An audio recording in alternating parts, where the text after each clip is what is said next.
ni maisha halisi, na wakati mwingine pengine watu wamemkamata Yesu, wanataka kumsulubisha. Petro anakuja, anaulizwa na wale watu, pengine wameongea, wewe ulikuwa na huyu Yesu?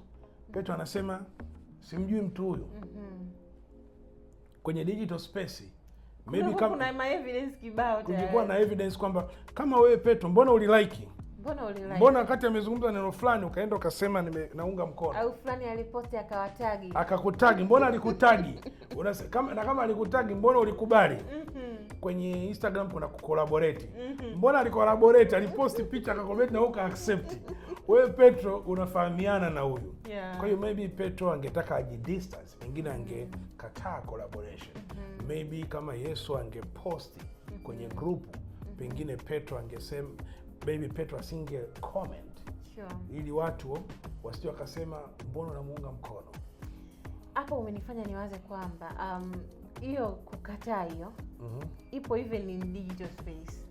Lakini watu wana namna fulani ya kuionyesha. People wanakukataa kabisa, lakini kuna namna fulani yani wanaionyesha kidijitali.